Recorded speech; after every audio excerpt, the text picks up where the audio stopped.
Fight Club, a novel by Chuck Palahniuk, read by J. Todd Adams. Tyler gets me a job as a waiter. After that, Tyler's pushing a gun in my mouth and saying, "The first step to eternal life is you have to die." For a long time, though, Tyler and I were best friends. People are always asking, did I know about Tyler Durden? The barrel of the gun pressed against the back of my throat, Tyler says, "We really won't die." With my tongue, I can feel the silencer holes we drilled into the barrel of the gun. Most of the noise a gunshot makes is expanding gases, and there's the tiny sonic boom a bullet makes because it travels so fast. To make a silencer, you just drill holes in the barrel of the gun, a lot of holes. This lets the gas escape and slows the bullet to below the speed of sound. You drill the holes wrong and the gun will blow off your hand. "This isn't really death," Tyler says. "We'll be legend. We won't grow old." I tongue the barrel into my cheek and say, "Tyler, you're thinking of vampires. The building we're standing on won't be here in 10 minutes. You take a 98% concentration of fuming nitric acid and add the acid to 3 times that amount of sulfuric acid, do this in an ice bath, then you add glycerin drop by drop with an eyedropper, you have nitroglycerin. I know this because Tyler knows this. Mix the nitro with sawdust and you have a nice plastic explosive. A lot of folks mix their nitro with cotton and add Epsom salts as a sulfate. This works too. Some folks, they use paraffin mixed with nitro. Paraffin has never ever worked for me. So, Tyler and I are on top of the Parker Morris building with a gun stuck in my mouth, and we hear glass breaking. Look over the edge. It's a cloudy day even this high up. This is the world's tallest building, and this high up the wind is always cold. It's so quiet this high up. The feeling you get is that you're one of those space monkeys. You do the little job you're trained to do. Pull a lever, push a button. You don't understand any of it, and then you just die. 191 floors up, you look over the edge of the roof, and the street below is mottled with a shag carpet of people, standing, looking up. The breaking glass is a window right below us. A window blows out the side of the building, and then comes a file cabinet big as a black refrigerator. Right below us, a 6-drawer filing cabinet drops right out of the cliff face of the building, and drops, turning slowly, and drops, getting smaller, and drops, disappearing into the packed crowd. Somewhere in the 191 floors under us, the space monkeys and the mischief committee of Project Mayhem are running wild, destroying every scrap of history. That old saying, how you always kill the one you love? Well, look, it works both ways. With a gun stuck in your mouth and the barrel of the gun between your teeth, you can only talk in vowels. We're down to our last 10 minutes. Another window blows out of the building and glass sprays out, sparkling flock of pigeons style, and then a dark wooden desk pushed by the mischief committee emerges inch by inch from the side of the building until the desk tilts and slides and turns end over end into a magic flying thing lost in the crowd. The Parker Morris building won't be here in 9 minutes. You take enough blasting gelatin and wrap the foundation columns of anything, you can topple any building in the world. You have to tamp it good and tight with sandbags so the blast goes against the column and not out into the parking garage around the column. This how-to stuff isn't in any history book. The 3 ways to make napalm. 1, you can mix equal parts of gasoline and frozen orange juice concentrate. 2, you can mix equal parts of gasoline and Diet Cola. 3, you can dissolve crumbled cat litter in gasoline until the mixture is thick. Ask me how to make Nerf gas. Oh, all those crazy car bombs. 9 minutes. The Parker Morris building will go over, all 191 floors slow as a tree falling in the forest. Timber. You can topple anything. It's weird to think the place where we're standing will only be a point in the sky. Tyler and me at the edge of the roof, the gun in my mouth, I'm wondering how clean this gun is. We just totally forget about Tyler's whole murder-suicide thing while we watch another file cabinet slip out the side of the building and the drawers roll open mid-air, reams of white paper caught in the updraft and carried off on the wind. 8 minutes. Then the smoke. Smoke starts out of the broken windows. The demolition team will hit the primary charge in maybe 8 minutes. The primary charge will blow the base charge, the foundation columns will crumble, and the photo series of the Parker Morris building will go into all the history books. The 5-picture time-lapse series. Here, the building's standing. Second picture, the building will be at an 80-degree angle, then a 70-degree angle. The building's at a 45-degree angle in the 4th picture when the skeleton starts to give and the tower gets a slight arch to it. The last shot, the tower, all 191 floors, will slam down on the National Museum, which is Tyler's real target. "This is our world now, our world," Tyler says, "and those ancient people are dead." If I knew how this would all turn out, I'd be more than happy to be dead and in heaven right now. 7 minutes. Up on top of the Parker Morris building with Tyler's gun in my mouth, while desks and filing cabinets and computers meteor down on the crowd around the building, and smoke funnels up from the broken windows, and 3 blocks down the street the demolition team watches the clock. I know all of this. The gun, the anarchy, the explosion is really about Marla Singer. 6 minutes. We have sort of a triangle thing going here. I want Tyler, Tyler wants Marla, Marla wants me. I don't want Marla, and Tyler doesn't want me around, not anymore. This isn't about love as in caring. This is about property as in ownership. Without Marla, Tyler would have nothing. 5 minutes. Maybe we would become a legend, maybe not. No, I say, but wait. Where would Jesus be if no one had written the Gospels? 4 minutes. I tongue the gun barrel into my cheek and say, "You want to be a legend, Tyler, man? I'll make you a legend. I've been here from the beginning. I remember everything." 3 minutes. Bob's big arms were closed around to hold me inside, and I was squeezed in the dark between Bob's new sweating tits that hang enormous, the way we think of gods as big. Going around the church basement full of men, each night we met. This is Art, this is Paul, this is Bob. Bob's big shoulders made me think of the horizon. Bob's thick blonde hair was what you get when hair cream calls itself sculpting mousse. So thick and blonde, and the part is so straight. His arms wrapped around me. Bob's hand palms my head against the new tits sprouted on his barrel chest. "It'll be all right," Bob says. "You cry now." From my knees to my forehead, I feel chemical reactions within Bob burning food and oxygen. "Maybe they got it all early enough," Bob says. "Maybe it's just seminoma. With seminoma, you have almost 100% survival rate." Bob's shoulders inhale themselves up in a long draw, then drop, drop, drop in jerking sobs. Draw themselves up, drop, drop, drop. I've been coming here every week for 2 years, and every week Bob wraps his arms around me, and I cry. "You cry," Bob says, and inhales and sobs, sobs, sobs. "Go on now and cry."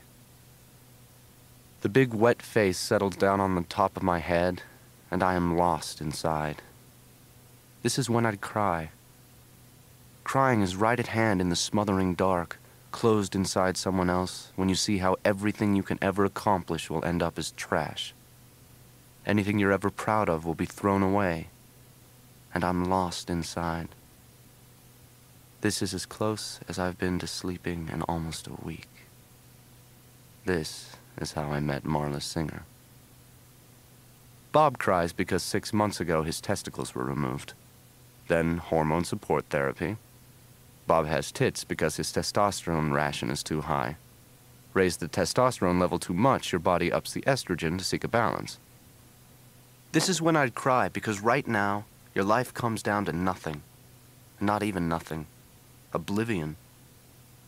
Too much estrogen and you get bitch tits. It's easy to cry when you realize that everyone you love will reject you or die.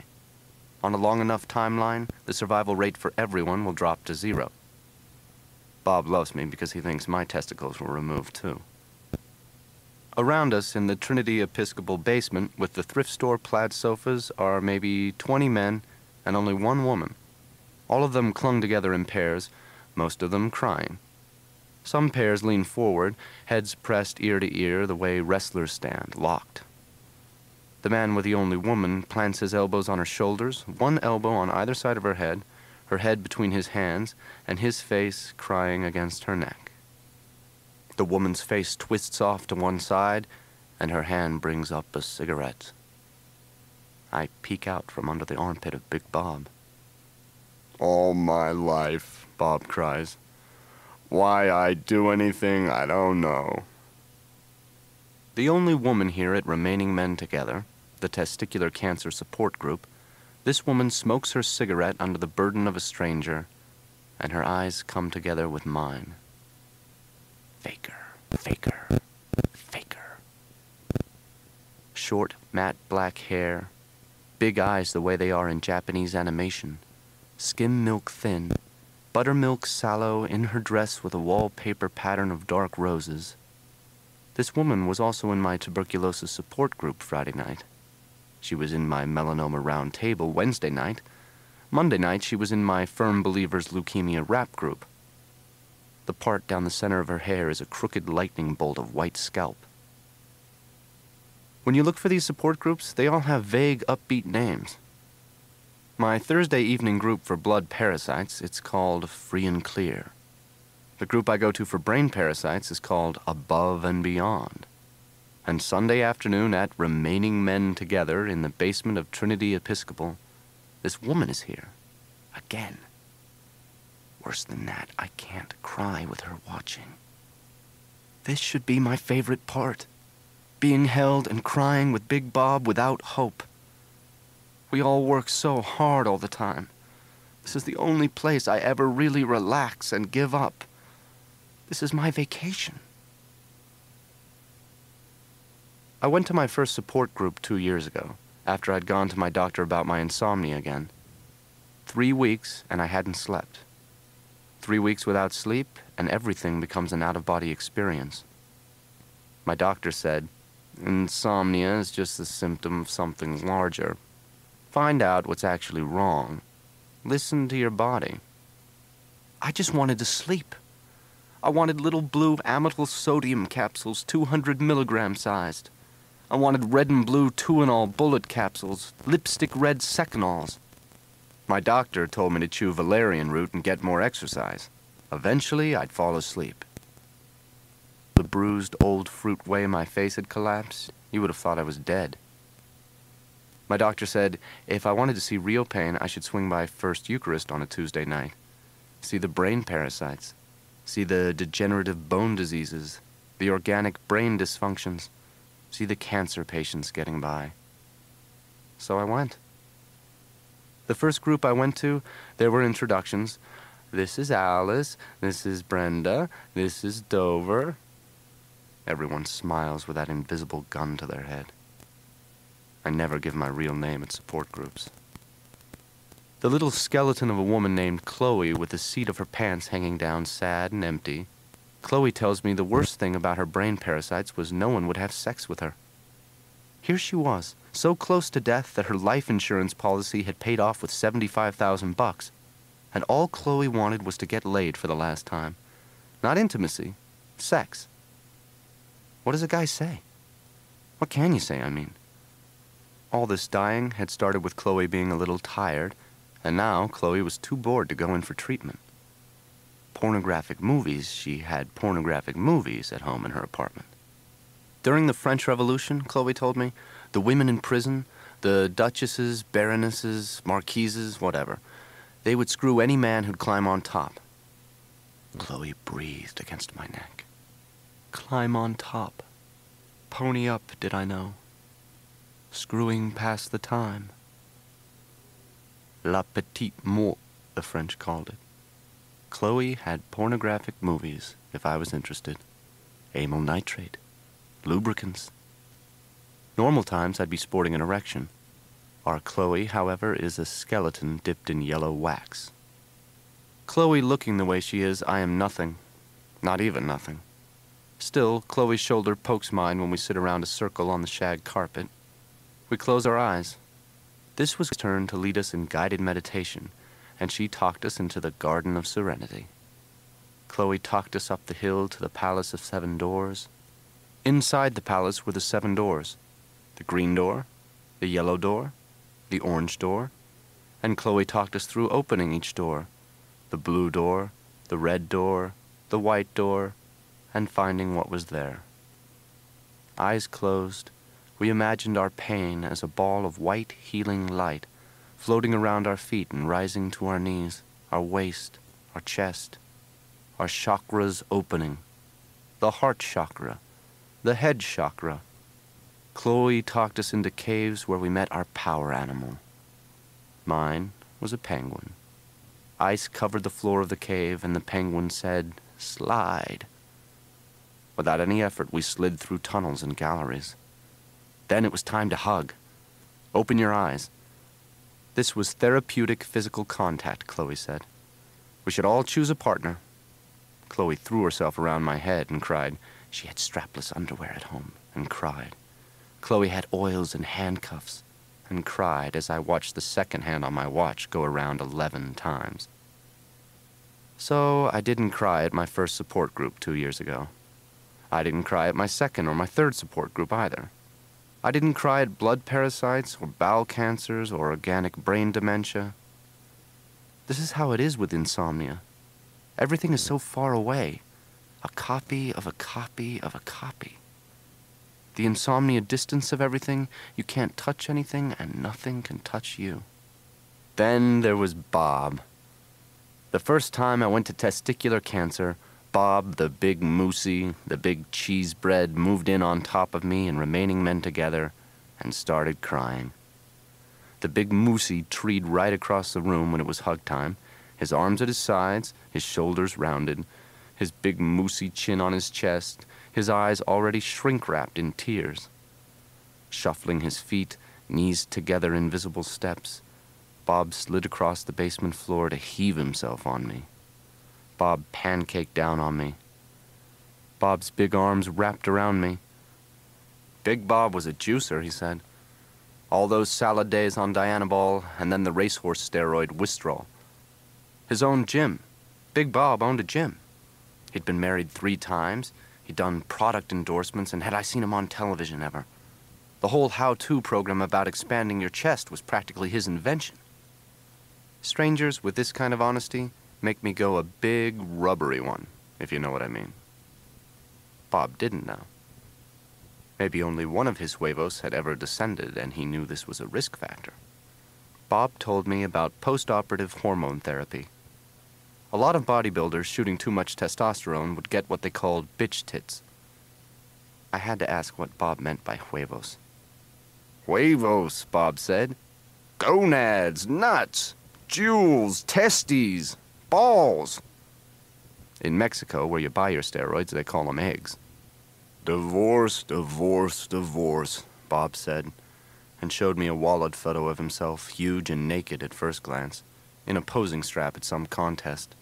It's a stupid way to live, Bob said. But when you're pumped and shaved on stage, totally shredded with body fat down to around 2%, and the diuretics leave you cold and hard as concrete to touch, you're blind from the lights and deaf from the feedback rush of the sound system until the judge orders, extend your right quad, flex, and hold.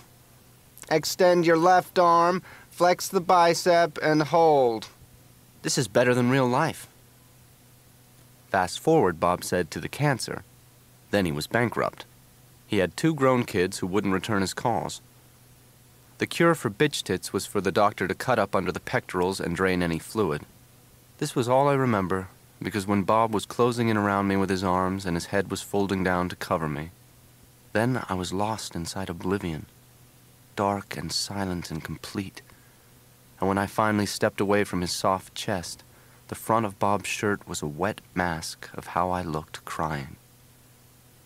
That was 2 years ago, at my first night with remaining men together. At almost every meeting since then, Big Bob has made me cry. I never went back to the doctor. I never chewed the valerian root. This was freedom. Losing all hope was freedom. If I didn't say anything, people in a group assumed the worst. They cried harder. I cried harder. Look up into the stars and you're gone. Walking home after a support group, I felt more alive than I'd ever felt. I wasn't host to cancer or blood parasites. I was the little warm center that the life of the world crowded around. And I slept. Babies don't sleep this well.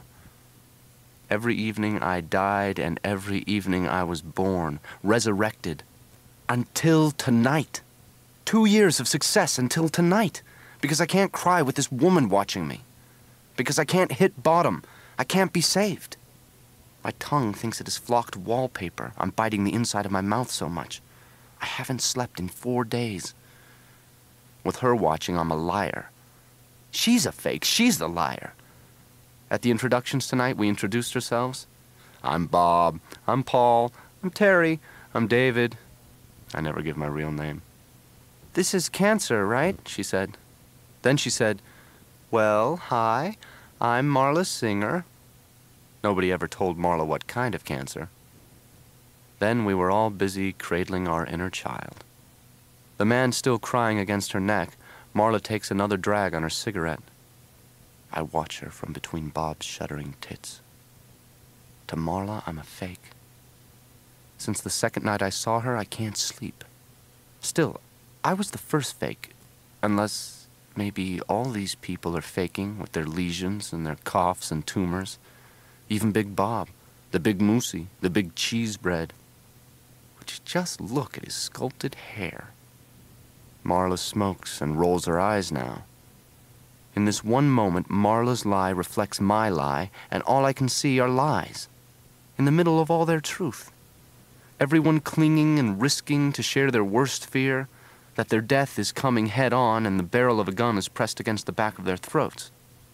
Well, Marla is smoking and rolling her eyes, and me, I'm buried under a sobbing carpet, and all of a sudden, even death and dying rank down there with plastic flowers on video as a non-event. Bob, I say, you're crushing me. I try to whisper, then I don't. Bob. I try to keep my voice down, then I'm yelling, Bob, I have to go to the can. A mirror hangs over the sink in the bathroom. If the pattern holds, I'll see Marla Singer at Above and Beyond, the parasitic brain dysfunction group. Marla will be there. Of course Marla will be there. And what I'll do is sit next to her. And after the introductions and the guided meditation, the 7 doors of the palace, the white healing ball of light, after we open our chakras, when it comes time to hug, I'll grab the little bitch. Her arms squeezed tight against her sides and my lips pressed against her ear, I'll say, Marla, you big fake, you get out. This is the one real thing in my life and you're wrecking it, you big tourist. The next time we meet, I'll say, Marla, I can't sleep with you here. I need this. Get out. You wake up at Air Harbor International. Every takeoff and landing, when the plane banked too much to one side, I prayed for a crash. That moment cures my insomnia with narcolepsy when we might die helpless in packed human tobacco in the fuselage. This is how I met Tyler Durden. You wake up at O'Hare. You wake up at LaGuardia. You wake up at Logan. Tyler worked part-time as a movie projectionist. Because of his nature, Tyler could only work night jobs. If a projectionist called in sick, the union called Tyler. Some people are night people, some people are day people. I could only work a day job. You wake up at Dulles. Life insurance pays off triple if you die on a business trip. I prayed for wind shear effect. I prayed for pelicans sucked into the turbines and loose bolts and ice on the wings. On takeoff, as the plane pushed down the runway and the flaps tilted up, with our seats in their full upright position and our tray tables stowed and all personal carry-on baggage in the overhead compartment, as the end of the runway ran up to meet us with our smoking materials extinguished, I prayed for a crash. You wake up at Love Field. In a projection booth, Tyler did changeovers if the theater was old enough. With changeovers, you have 2 projectors in the booth and 1 projector is running. I know this because Tyler knows this. The second projector is set up with the next reel of film. Most movies are 6 or 7 small reels of film played in a certain order. Newer theaters, they splice all the reels together into one 5-foot reel. This way, you don't have to run 2 projectors and do changeovers. Switch back and forth. Reel 1, switch. Reel 2 on the other projector, switch. Reel 3 on the first projector, switch. You wake up at SeaTac. I study the people on the laminated airline seat card. A woman floats in the ocean, her brown hair spread out behind her, her seat cushion clutched to her chest. The eyes are wide open, but the woman doesn't smile or frown. In another picture, people, calm as Hindu cows, reach up from their seats toward oxygen masks sprung out of the ceiling. This must be an emergency. Oh, we've lost cabin pressure. Oh. You wake up, and you're at Willow Run. Old theater, new theater. To ship a movie to the next theater, Tyler has to break the movie back down to the original 6 or 7 reels. The small reels pack into a pair of hexagonal steel suitcases. Each suitcase has a handle on top. Pick one up, and you'll dislocate a shoulder. They weigh that much. Tyler's a banquet waiter, waiting tables at a hotel downtown, and Tyler's a projectionist with the Projector Operators Union. I don't know how long Tyler had been working on all those nights I couldn't sleep. The old theaters that run a movie with 2 projectors, a projectionist has to stand right there to change projectors at the exact second so the audience never sees the break when one reel starts and one reel ran out. You have to look for the white dots in the top right-hand corner of the screen. This is the warning. Watch the movie and you'll see 2 dots at the end of a reel. Cigarette burns, they're called in the business. The first white dot, this is the 2-minute warning. You get the second projector started so it will be running up to speed. The second white dot is the 5-second warning. Excitement. You're standing between the 2 projectors and the booth is sweating hot from the xenon bulbs that if you looked right at them, you're blind. The first dot flashes on the screen. The sound in a movie comes from a big speaker behind the screen. The projectionist booth is soundproof because inside the booth is the racket of sprockets snapping film past the lens at 6 feet a second, 10 frames a foot, 60 frames a second snapping through, clattering Gatling gun fire. The 2 projectors running, you stand between and hold the shutter lever on each. On really old projectors, you have an alarm on the hub of the feed reel. Even after the movie's on television, the warning dots will still be there, even on airplane movies. As most of the movie rolls onto the take-up reel, the take-up reel turns slower and the feed reel has to turn faster. At the end of a reel, the feed reel turns so fast the alarm will start ringing to warn you that a changeover is coming up. The dark is hot from the bulbs inside the projectors, and the alarm is ringing. Stand there between the 2 projectors with a lever in each hand and watch the corner of the screen. The second dot flashes. Count to 5, switch one shutter closed, at the same time open the other shutter. Changeover. The movie goes on. Nobody in the audience has any idea. The alarm is on the feed reel so the movie projectionist can nap. A movie projectionist does a lot he's not supposed to. Not every projector has the alarm.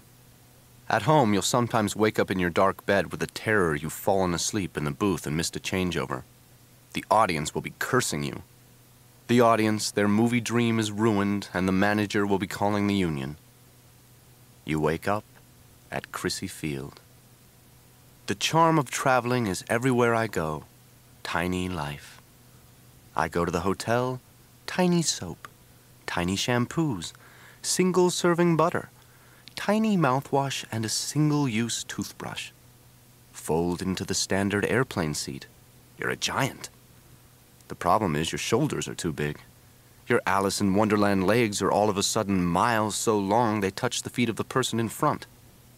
Dinner arrives, a miniature do-it-yourself chicken cordon bleu hobby kit. Sort of a put-it-together project to keep you busy. The pilot has turned on the seatbelt sign and we would ask you to refrain from moving about the cabin. You wake up at Meigs Field. Sometimes Tyler wakes up in the dark, buzzing with the terror that he's missed a reel change, or the movie has broken, or the movie has slipped just enough in the projector that the sprockets are punching a line of holes through the soundtrack. After a movie has been sprocket run, the light of the bulb shines through the soundtrack, and instead of talk, you're blasted with a helicopter blade sound of whop, whop, whop as each burst of light comes through a sprocket hole. What else a projectionist shouldn't do? Tyler makes slides out of the best single frames from a movie. The first full-frontal movie anyone can remember had the naked actress Angie Dickinson. By the time a print of this movie had shipped from the West Coast theaters to the East Coast theaters, the nude scene was gone. One projectionist took a frame, another projectionist took a frame. Everybody wanted to make a naked slide of Angie Dickinson. Porno got into the theaters, and these projectionists, some guys, they built collections that got epic. You wake up at Boeing Field. You wake up at LAX. We have an almost empty flight tonight, so feel free to hold the armrests up into the seat backs and stretch out. You stretch out, zigzag, knees bent, waist bent, elbows bent across 3 or 4 seats. I set my watch 2 hours earlier or 3 hours later, Pacific, Mountain, Central, or Eastern time. Lose an hour, gain an hour. This is your life, and it's ending 1 minute at a time. You wake up at Cleveland Hopkins. You wake up at SeaTac. Again. You're a projectionist and you're tired and angry, but mostly you're bored, so you start by taking a single frame of pornography collected by some other projectionist that you find stashed away in the booth, and you splice this frame of a lunging red penis or a yawning wet vagina close up into another feature movie. This is one of those pet adventures, when the dog and cat are left behind by a traveling family and must find their way home. In Reel 3, just after the dog and cat, who have human voices and talk to each other, have eaten out of a garbage can, there's the flash of an erection. Tyler does this. A single frame in a movie is on the screen for 1/60th of a second. Divide a second into 60 equal parts. That's how long the erection is. Towering 4 stories tall over the popcorn auditorium, slippery, red, and terrible, and no one sees it. You wake up at Logan. Again. This is a terrible way to travel. I go to meetings my boss doesn't want to attend. I take notes. I'll get back to you. Wherever I'm going, I'll be there to apply the formula. I'll keep the secret intact. It's simple arithmetic. It's a story problem. If a new car built by my company leaves Chicago traveling west at 60 miles per hour, and the rear differential locks up, and the car crashes and burns with everyone trapped inside, does my company initiate a recall?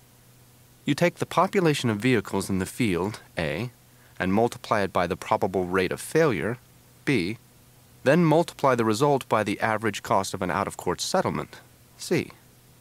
A times B times C equals X. This is what it will cost if we don't initiate a recall. If X is greater than the cost of a recall, we recall the cars and no one gets hurt. If X is less than the cost of a recall, then we don't recall.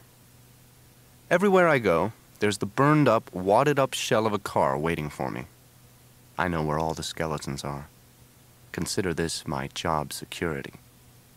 Hotel time, restaurant food. Everywhere I go, I make tiny friendships with the people sitting beside me from Logan to Chrissy to Willow Run. What I am is a recall campaign coordinator, I tell this single-serving friend sitting next to me, but I'm working toward a career as a dishwasher. You wake up at O'Hare. Again. Tyler spliced a penis into everything after that. Usually close-ups or a Grand Canyon vagina with an echo. 4 stories tall and twitching with blood pressure as Cinderella danced with her Prince Charming and people watched. Nobody complained. People ate and drank. But the evening wasn't the same. People feel sick or start to cry and don't know why. Only a hummingbird could have caught Tyler at work. You wake up at JFK. I melt and swell at the moment of landing when one wheel thuds on the runway, but the plane leans to one side and hangs in the decision to right itself or roll. For this moment, nothing matters. Look up into the stars and you're gone. Not your luggage, nothing matters. Not your bad breath. The windows are dark outside and the turbine engines roar backward. The cabin hangs at the wrong angle under the roar of the turbines, and you will never have to file another expense account claim. Receipt required for items over $25. You will never have to get another haircut. A thud, and the second wheel hits the tarmac. The staccato of 100 seatbelt buckles snapping open, and the single-use friend you almost died sitting next to says, "I hope you make your connection." Yeah, me too. And this is how long your moment lasted. And life goes on. And somehow, by accident, Tyler and I met. It was time for vacation. You wake up at LAX. Again. How I met Tyler was I went to a nude beach. This was the very end of summer, and I was asleep. Tyler was naked and sweating, gritty with sand, his hair wet and stringy, hanging in his face. Tyler had been around a long time before we met. Tyler was pulling driftwood logs out of the surf and dragging them up the beach. In the wet sand, he'd already planted a half circle of logs so they stood a few inches apart and as tall as his eyes. There were 4 logs, and when I woke up, I watched Tyler pull a 5th log up the beach. Tyler dug a hole under one end of the log, then lifted the other end until the log slid into the hole and stood there at a slight angle. You wake up at the beach. We were the only people on the beach. With a stick, Tyler drew a straight line in the sand several feet away. Tyler went back to straighten the log by stamping around its base. I was the only person watching this. Tyler called over, "Do you know what time it is?" I always wear a watch. "Do you know what time it is?" I asked, "Where?" "Right here," Tyler said. "Right now." It was 4:06 p.m. After a while, Tyler sat cross-legged in the shadow of the standing logs. Tyler sat for a few minutes, got up and took a swim, pulled on a t-shirt and a pair of sweatpants and started to leave. I had to ask. I had to know what Tyler was doing while I was asleep. If I could wake up in a different place at a different time, could I wake up as a different person? I asked if Tyler was an artist.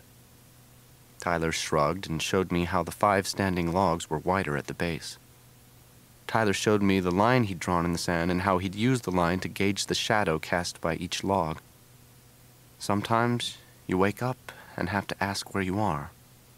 What Tyler had created was the shadow of a giant hand. Only now the fingers were Nosferatu long and the thumb was too short.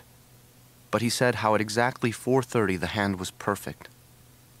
The giant shadow hand was perfect for 1 minute, and for 1 perfect minute, Tyler had sat in the palm of a perfection he'd created himself. You wake up, and you're nowhere. 1 minute was enough, Tyler said. A person had to work hard for it, but a minute of perfection was worth the effort. A moment was the most you could ever expect from perfection. You wake up, and that's enough. His name was Tyler Durden, and he was a movie projectionist with the union, and he was a banquet waiter at a hotel downtown, and he gave me his phone number. And this is how we met.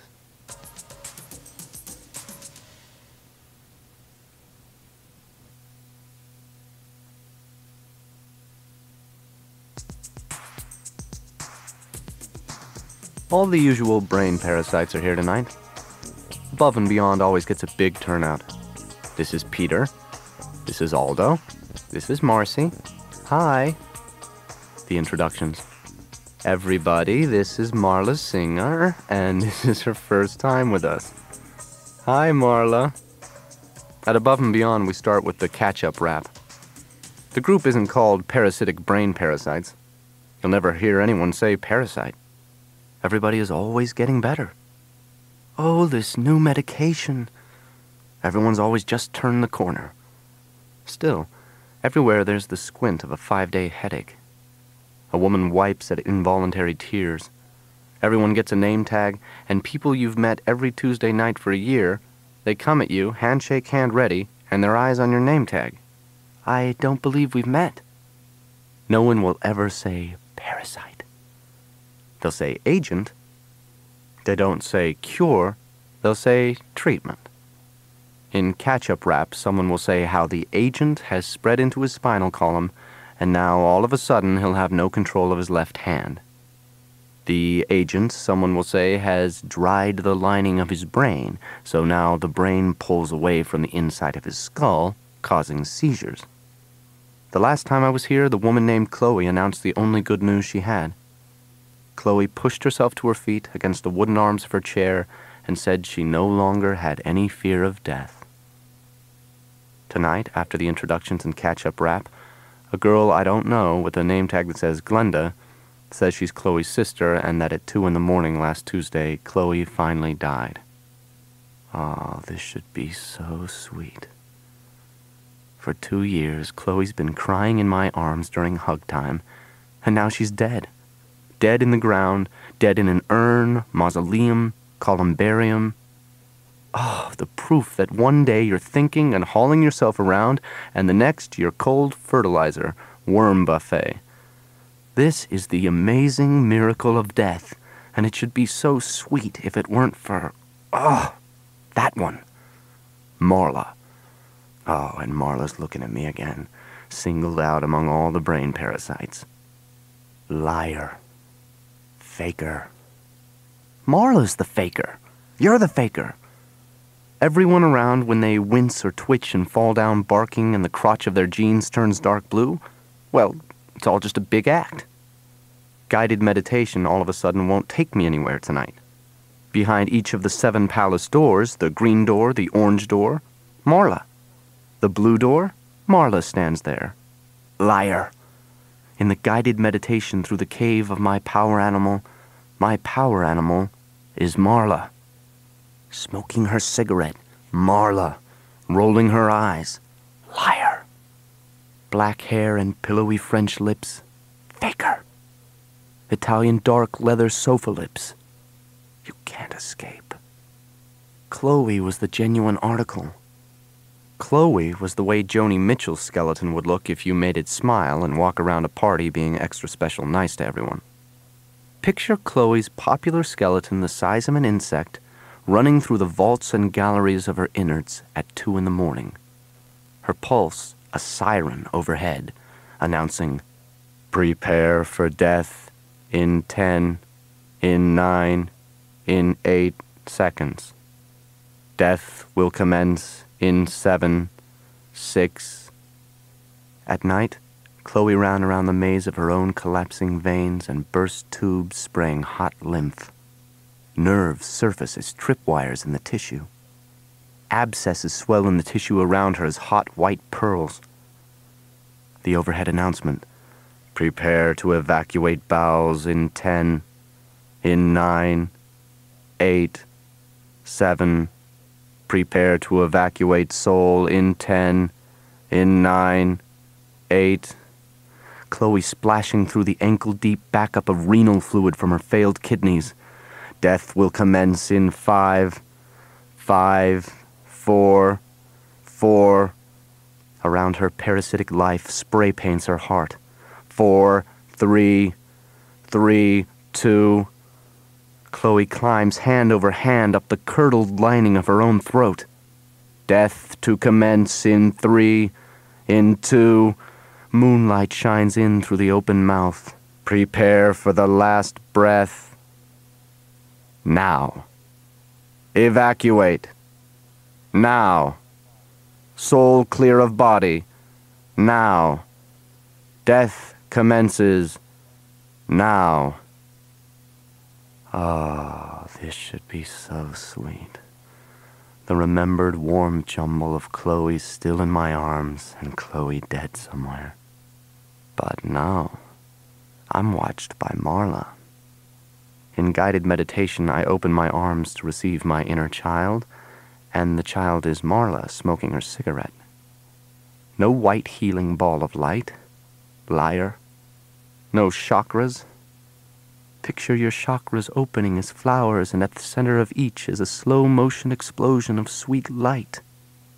Liar. My chakras stay closed. When meditation ends, everyone is stretching and twisting their heads and pulling each other to their feet in preparation. Therapeutic physical contact. For the hug. I cross in 3 steps to stand against Marla, who looks up into my face as I watch everyone else for the cue. Let's all, the cue comes, embrace someone near us. My arms clamp around Marla. Pick someone special to you tonight. Marla's cigarette hands are pinned to her waist. Tell this someone how you feel. Marla doesn't have testicular cancer. Marla doesn't have tuberculosis. She isn't dying. Okay, in that brainy, brain food philosophy way, we're all dying, but Marla isn't dying the way Chloe was dying. The cue comes. Share yourself. So, Marla, how do you like them apples? Share yourself completely. So, Marla, get out, get out, get out. Go ahead and cry if you have to. Marla stares up at me. Her eyes are brown. Her earlobes pucker around earring holes, no earrings. Her chapped lips are frosted with dead skin. Go ahead and cry. You're not dying either, Marla says. Around us, couples stand sobbing, propped against each other. You tell on me, Marla says, and I'll tell on you. Then we can split the week, I say. Marla can have bone disease, brain parasites, and tuberculosis. I'll keep testicular cancer, blood parasites, and organic brain dementia. Marla says, what about ascending bowel cancers? The girl has done her homework. We'll split bowel cancer. She gets it the 1st and 3rd Sunday of every month. No, Marla says. No. She wants it all. The cancers, the parasites. Marla's eyes narrow. She never dreamed she could feel so marvelous. She actually felt alive. Her skin was clearing up. All her life, she never saw a dead person. There was no real sense of life because she had nothing to contrast it with. Oh, but now there was dying and death and loss and grief, weeping and shuddering, terror and remorse. Now that she knows we're all going, Marla feels every moment of her life. No, she wasn't leaving any group. Not and go back to the way life felt before, Marla says. I used to work in a funeral home to feel good about myself, just the fact I was breathing. So what if I couldn't get a job in my field? Then go back to your funeral home, I say. Funerals are nothing compared to this, Marla says. Funerals are all abstract ceremony. Here you have a real experience of death. Couples around the 2 of us are drying their tears, sniffing, patting each other on the back and letting go. We can't both come, I tell her. Then don't come. I need this. Then go to funerals. Everyone else has broken apart and they're joining hands for the closing prayer. I let Marla go. How long have you been coming here? The closing prayer. 2 years. A man in the prayer circle takes my hand. A man takes Marla's hand. These prayers start and usually my breathing is blown. Oh, bless us. Oh, bless us in our anger and our fear. 2 years? Marla tilts her head to whisper. Oh, bless us and hold us. Anyone who might have noticed me in 2 years has either died or recovered and never come back. Help us and help us. Okay, Marla says. Okay. You can have testicular cancer. Big Bob, the big cheese bread crying all over me. Thanks. Bring us to our destiny. Bring us peace. Don't mention it. This is how I met Marla. The security task force guy explained everything to me. Baggage handlers could ignore a ticking suitcase. The security task force guy, he called baggage handlers throwers. Modern bombs don't tick. but a suitcase that vibrates, the baggage handlers, the throwers, have to call the police. How I came to live with Tyler is because most airlines have this policy about vibrating baggage. My flight back from Dulles, I had everything in that one bag. When you travel a lot, you learn to pack the same for every trip. 6 white shirts, 2 black trousers, the bare minimum you need to survive. Traveling alarm clock, cordless electric razor, toothbrush, 6 pair underwear, 6 pair black socks. It turns out my suitcase was vibrating on departure from Dulles, according to the security task force guy, so the police took it off the flight. Everything was in that bag. My contact lens stuff, 1 red tie with blue stripes, 1 blue tie with red stripes. These are regimental stripes, not club tie stripes. And 1 solid red tie. A list of all these things used to hang on the inside of my bedroom door at home. Home was a condominium on the 15th floor of a high-rise, a sort of filing cabinet for widows and young professionals. The marketing brochure promised a foot of concrete floor, ceiling, and wall between me and any adjacent stereo or turned-up television. A foot of concrete and air conditioning? You couldn't open the windows, so even with maple flooring and dimmer switches, all 1,700 airtight feet would smell like the last meal you cooked or your last trip to the bathroom. Yeah, and there were butcher block countertops and low-voltage track lighting. Still, a foot of concrete is important when your next-door neighbor lets the battery on her hearing aid go and has to watch her game shows at full blast. Or when a volcanic blast of burning gas and debris that used to be your living room set and personal effects blows out your floor-to-ceiling windows and sails down flaming to leave just your condo, only yours, a gutted, charred concrete hole in the cliffside of the building. These things happen. Everything, including your set of hand-blown green glass dishes with the tiny bubbles and imperfections, little bits of sand, proof they were crafted by the honest, simple, hard-working, indigenous aboriginal peoples of wherever. Well, these dishes all get blown out by the blast. Picture the floor-to-ceiling drapes blown out and flaming to shreds in the hot wind. 15 floors over the city, this stuff comes flaming and bashing and shattering down on everyone's car. Me? While I'm heading west to sleep at Mach .83 or 455 miles an hour true airspeed, the FBI is bomb-squatting my suitcase on a vacated runway back at Dulles. 9 times out of 10, the security task force guy says, the vibration is an electric razor. This was my cordless electric razor.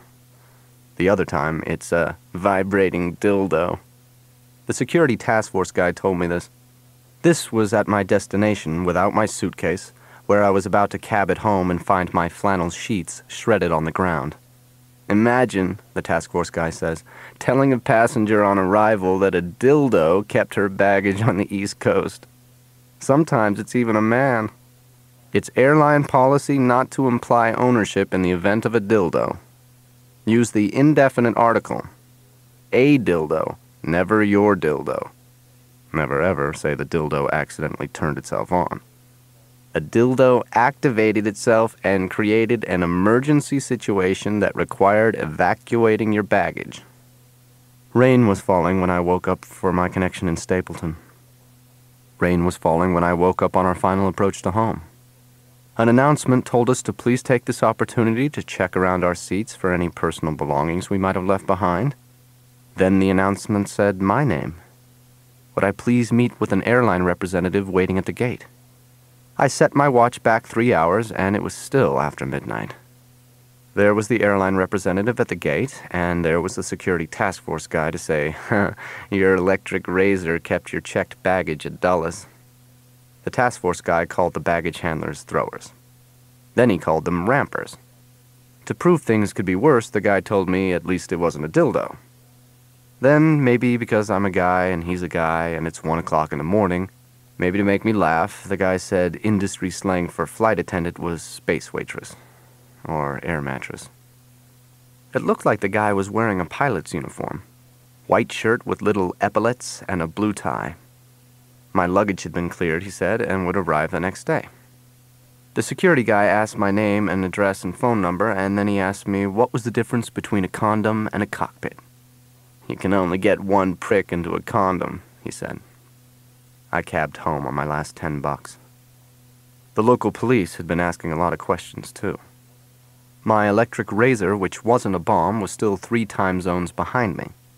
Something which was a big bomb, had blasted my clever Nigerunda coffee tables in the shape of a lime green yin and an orange yang that fit together to make a circle. Well, they were splinters now. My Haparanda sofa group with the orange slipcovers, designed by Erika Picari, it was trash now. And I wasn't the only slave to my nesting instinct. The people I know who used to sit in the bathroom with pornography, now they sit in the bathroom with their IKEA furniture catalog. We all have the same Johannishov armchair in the strin green stripe pattern. Mine fell 15 stories, burning into a fountain. We all have the same Rizlampahar paper lamps made from wire and environmentally friendly unbleached paper. Mine are confetti. All that sitting in the bathroom. The all-cutlery service, stainless steel, dishwasher safe. The Wild hall clock made of galvanized steel. Oh, I had to have that. The Klipsk shelving unit. Oh, yeah. Hemlig hat boxes. Yes! The street outside my high-rise was sparkling and scattered with all this. The Mamala quilt cover set, designed by Thomas Harilla and available in the following: orchid, fuchsia, cobalt, ebony, jet, eggshell, or heather. Took my whole life to buy this stuff. The easy care textured lacquer of my calyx occasional tables. My steg nesting tables. You buy furniture. You tell yourself, this is the last sofa I will ever need in my life. Buy the sofa, then for a couple years you're satisfied that no matter what goes wrong, at least you've got your sofa issue handled. Then the right set of dishes. Then the perfect bed. The drapes.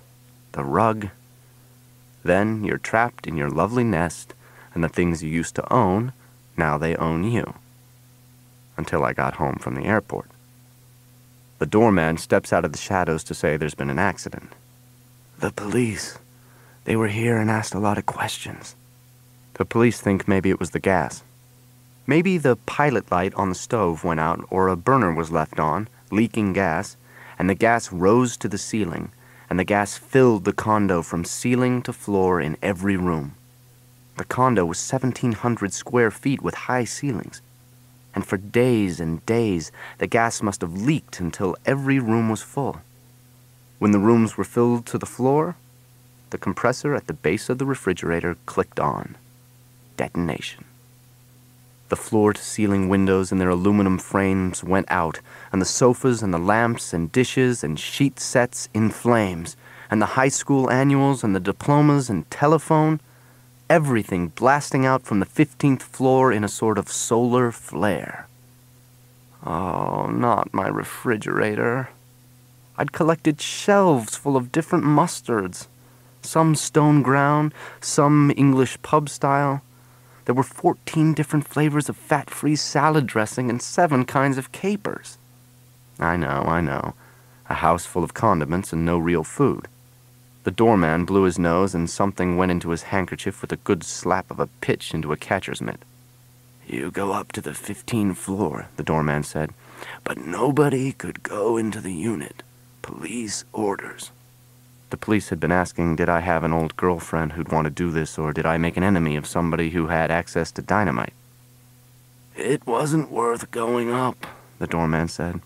All that's left is the concrete shell. The police hadn't ruled out arson. No one had smelled gas. The doorman raises an eyebrow. This guy spent his time flirting with the day maids and nurses who worked in the big units on the top floors and waited in the lobby chairs for their rides after work. 3 years I lived here, and the doorman still sat reading his Ellery Queen magazine every night while I shifted packages and bags to unlock the front door and let myself in. The doorman raises an eyebrow and says how some people will go on a long trip and leave a candle, a long, long candle burning in a big puddle of gasoline. People with financial difficulties do this stuff. People who want out from under. I asked to use the lobby phone. A lot of young people try to impress the world and buy too many things, the doorman said. I called Tyler. The phone rang in Tyler's rented house on Paper Street. "Oh, Tyler, please deliver me." And the phone rang. The doorman leaned into my shoulder and said, "A lot of young people don't know what they really want. Oh, Tyler, please rescue me." And the phone rang. "Young people, they think they want the whole world. Deliver me from Swedish furniture. Deliver me from clever art." And the phone rang, and Tyler answered. "If you don't know what you want," the doorman said, "you end up with a lot you don't." May I never be complete. May I never be content. May I never be perfect. Deliver me, Tyler, from being perfect and complete. Tyler and I agreed to meet at a bar. The doorman asked for a number where the police could reach me. It was still raining. My Audi was still parked in the lot, but a Da Capo halogen Torchier was speared through the windshield. Tyler and I, we met and drank a lot of beer, and Tyler said yes, I could move in with him, but I would have to do him a favor. The next day, my suitcase would arrive with the bare minimum, 6 shirts, 6 pair of underwear. There, drunk in a bar where no one was watching and no one would care, I asked Tyler what he wanted me to do. Tyler said, "I want you to hit me as hard as you can." 2 screens into my demo to Microsoft, I taste blood and have to start swallowing. My boss doesn't know the material, but he won't let me run the demo with a black eye and half my face swollen from the stitches inside my cheek. The stitches have come loose, and I can feel them with my tongue against the inside of my cheek. Picture snarled fishing line on the beach. I can picture them as the black stitches on a dog after it's been fixed, and I keep swallowing blood. My boss is making the presentation from my script, and I'm running the laptop projector, so I'm off to one side of the room, in the dark. More of my lips are sticky with blood as I try to lick the blood off, and when the lights come up, I will turn to consultants Ellen and Walter and Norbert and Linda from Microsoft and say, "Thank you for coming," my mouth shining with blood and blood climbing the cracks between my teeth. You can swallow about a pint of blood before you're sick. Fight Club is tomorrow, and I'm not going to miss Fight Club. Before the presentation, Walter from Microsoft smiles, his steam-shoveled jaw like a marketing tool tanned the color of a barbecued potato chip. Walter, with his signet ring, shakes my hand, wrapped in his smooth, soft hand, and says, "I'd hate to see what happened to the other guy." The first rule about Fight Club is you don't talk about Fight Club. I tell Walter I fell. I did this to myself. Before the presentation, when I sat across from my boss, telling him where in the script each slide cues and when I wanted to run the video segment, my boss says, "What do you get yourself into every weekend?" "I just don't want to die without a few scars," I say. It's nothing anymore to have a beautiful stock body. You see those cars that are completely stock cherry right out of a dealer's showroom in 1955? I always think, what a waste. The second rule about Fight Club is you don't talk about Fight Club. Maybe at lunch the waiter comes to your table and the waiter has the 2 black guys of a giant panda from Fight Club last weekend when you saw him get his head pinched between the concrete floor and the knee of a 200-pound stock boy who kept slamming a fist into the bridge of the waiter's nose again and again in flat, hard, packing sounds you could hear over all the yelling until the waiter caught enough breath and sprayed blood to say, "Stop!" You don't say anything, because Fight Club exists only in the hours between when Fight Club starts and when Fight Club ends. You saw the kid who works in the copy center? A month ago, you saw this kid who can't remember to 3-hole punch an order or put colored slip sheets between the copy packets. But this kid was a god for 10 minutes when you saw him kick the air out of an account representative twice his size, then land on the men and pound him limp until the kid had to stop. That's the third rule in Fight Club. When someone says stop or goes limp, even if he's just faking it, the fight is over. Every time you see this kid, you can't tell him what a great fight he had. Only 2 guys to a fight, 1 fight at a time. They fight without shirts or shoes. The fights go on as long as they have to. Those are the other rules of Fight Club. Who guys are in Fight Club is not who they are in the real world. Even if you told the kid in the copy center that he had a good fight, you wouldn't be talking to the same man. Who I am in Fight Club is not someone my boss knows. After a night in Fight Club, everything in the real world gets the volume turned down. Nothing can piss you off. Your word is law, and if other people break that law or question you, even that doesn't piss you off. In the real world, I'm a recall campaign coordinator in a shirt and tie, sitting in the dark with a mouthful of blood and changing the overheads and slides as my boss tells Microsoft how he chose a particular shade of pale cornflower blue for an icon. The first Fight Club was just Tyler and I pounding on each other. It used to be enough that when I came home angry and knowing that my life wasn't towing my 5-year plan, I could clean my condominium or detail my car. Someday I'd be dead without a scar, and there would be a really nice condo and car. Really, really nice until the dust settled or the next owner. Nothing is static. Even the Mona Lisa is falling apart. Since Fight Club, I can wiggle half the teeth in my jaw. Maybe self-improvement isn't the answer. Tyler never knew his father. Maybe self-destruction is the answer. Tyler and I still go to Fight Club together. Fight Club is in the basement of a bar now, after the bar closes on Saturday night, and every week you go and there's more guys there. Tyler gets under the one light in the middle of the black concrete basement, and he can see that light flickering back out of the dark in 100 pairs of eyes. First thing Tyler yells is, "The first rule about Fight Club is you don't talk about Fight Club." The second rule about Fight Club, Tyler yells, is you don't talk about Fight Club. Me, I knew my dad for about 6 years, but I don't remember anything. My dad, he starts a new family in a new town about every 6 years. This isn't so much like a family as it's like he sets up a franchise. What you see at Fight Club is a generation of men raised by women. Tyler, standing under the one light in the after-midnight blackness of a basement full of men, Tyler runs through the other rules. 2 men per fight, 1 fight at a time, no shoes, no shirts, fights go on as long as they have to. And the 7th rule, Tyler yells, is if this is your first night at Fight Club, you have to fight. Fight Club is not football on television. You aren't watching a bunch of men you don't know halfway around the world beating on each other live by satellite with a 2-minute delay, commercials pitching beer every 10 minutes, and a pause now for station identification. After you've been to Fight Club, watching football on television is watching pornography when you could be having great sex. Fight Club gets to be your reason for going to the gym and keeping your hair cut short and cutting your nails. The gyms you go to are crowded with guys trying to look like men, as if being a man means looking the way a sculptor or an art director says. Like Tyler says, even a souffle looks pumped. My father never went to college, so it was really important I go to college. After college, I called him long distance and said, "Now what?" My dad didn't know. When I got a job and turned 25, long distance, I said, "Now what?" My dad didn't know, so he said, "Get married."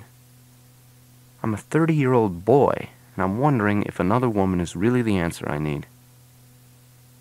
What happens at Fight Club doesn't happen in words. Some guys need a fight every week. This week, Tyler says it's the first 50 guys through the door and that's it, no more. Last week, I tapped a guy and he and I got on the list for a fight. This guy must have had a bad week. Got both my arms behind my head in a full Nelson and rammed my face into the concrete floor until my teeth bit open the inside of my cheek and my eye was swollen shut and was bleeding, and after I said stop, I could look down and there was a print of half my face in blood on the floor.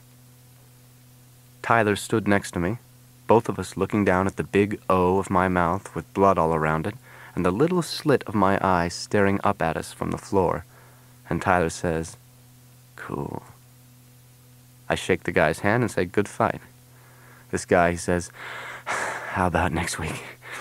I try to smile against all the swelling and I say, "Look at me. How about next month?" You aren't alive anywhere like you're alive at Fight Club. When it's you and one other guy under that one light in the middle of all those watching. Fight Club isn't about winning or losing fights. Fight Club isn't about words. You see a guy who comes to Fight Club for the first time, and his ass is a loaf of white bread. You see this same guy here months later, and he looks carved out of wood. This guy trusts himself to handle anything. There's grunting and noise at Fight Club like at the gym, but Fight Club isn't about looking good. There's hysterical shouting in tongues like at church, and when you wake up Sunday afternoon, you feel saved. After my last fight, the guy who fought me mopped the floor while I called my insurance to pre-approve a visit to the emergency room. At the hospital, Tyler tells them I fell down. Sometimes Tyler speaks for me. I did this to myself. Outside, the sun was coming up. You don't talk about Fight Club because, except for 5 hours from 2 until 7 on Sunday morning, Fight Club doesn't exist. When we invented Fight Club, Tyler and I, neither of us had ever been in a fight before. If you've never been in a fight, you wonder about getting hurt, about what you're capable of doing against another man. I was the first guy Tyler ever felt safe enough to ask, and we were both drunk in a bar where no one would care, so Tyler said, "I want you to do me a favor. I want you to hit me as hard as you can." I didn't want to, but Tyler explained it all about not wanting to die without any scars, about being tired of watching only professionals fight and wanting to know more about himself, about self-destruction. At the time, my life just seemed too complete, and maybe we have to break everything to make something better out of ourselves. I looked around and said, okay, I say, but outside in the parking lot. So we went outside, and I asked if Tyler wanted it in the face or in the stomach. Tyler said, "Surprise me." I said I had never hit anybody. Tyler said, "So go crazy, man." I said, "Close your eyes." Tyler said, "No." Like every guy on his first night in Fight Club, I breathed in and swung my fist in a roundhouse at Tyler's jaw like in every cowboy movie we'd ever seen. And me, my fist connected with the side of Tyler's neck. "Shit," I said, "that didn't count. I want to try it again." Tyler said, "Yeah, it counted," and hit me straight on, pow, just like a cartoon boxing glove on a spring on Saturday morning cartoons, right in the middle of my chest, and I fell back against a car. We both stood there, Tyler rubbing the side of his neck and me holding a hand on my chest, both of us knowing we'd gotten somewhere we'd never been, and like the cat and mouse in cartoons, we were still alive and wanted to see how far we could take this thing and still be alive. Tyler said, "Cool." I said, "Hit me again." Tyler said, "No, you hit me." So I hit him, a girl's wide roundhouse to right under his ear, and Tyler shoved me back and stomped the heel of his shoe in my stomach. What happened next and after that didn't happen in words, but the bar closed and people came out and shouted around us in the parking lot. Instead of Tyler, I felt finally I could get my hands on everything in the world that didn't work. My cleaning that came back with the collar buttons broken, the bank that says I'm hundreds of dollars overdrawn, my job where my boss got on my computer and fiddled with my DOS execute commands, and Marla's singer who stole the support groups from me. Nothing was solved when the fight was over, but nothing mattered. The first night we fought was a Sunday night, and Tyler hadn't shaved all weekend, so my knuckles burned raw from his weekend beard. Lying on our backs in the parking lot, staring up at the one star that came through the streetlights, I asked Tyler what he'd been fighting. Tyler said his father. Maybe we didn't need a father to complete ourselves. There's nothing personal about who you fight in Fight Club. You fight to fight. You're not supposed to talk about Fight Club, but we talked, and for the next couple of weeks, guys met in that parking lot after the bar had closed. And by the time it got cold, another bar offered the basement where we meet now. When Fight Club meets, Tyler gives the rules he and I decided. "Most of you," Tyler yells in the cone of light in the center of the basement full of men, "you're here because someone broke the rules. Someone told you about Fight Club." Tyler says, "Well, you better stop talking or you'd better start another Fight Club because next week you put your name on a list when you get here and only the first 50 names on the list get in. If you get in, you set up your fight right away if you want to fight. If you don't want to fight, there are guys who do, so maybe you should just stay home. If this is your first night at Fight Club," Tyler yells, "you have to fight." Most guys are at Fight Club because of something they're too scared to fight. After a few fights, you're afraid a lot less. A lot of best friends meet for the first time at Fight Club. Now I go to meetings or conferences and see faces at conference tables, accountants and junior executives or attorneys with broken noses spreading out like an eggplant under the edges of bandages, or they have a couple stitches under an eye or a jaw wired shut. These are the quiet young men who listen until it's time to decide. We nod to each other. Later, my boss will ask me how I know so many of these guys. According to my boss, there are fewer and fewer gentlemen in business and more thugs. The demo goes on. Walter from Microsoft catches my eye. Here's a young guy with perfect teeth and clear skin, and the kind of job you bother to write the alumni magazine about getting. You know he was too young to fight in any wars, and if his parents weren't divorced, his father was never home, and here he's looking at me with half my face clean-shaved and half a leering bruise hidden in the dark. Blood is shining on my lips. And maybe Walter's thinking about a meatless, pain-free potluck he went to last weekend, or the ozone, or the Earth's desperate need to stop cruel product testing on animals. It probably is not.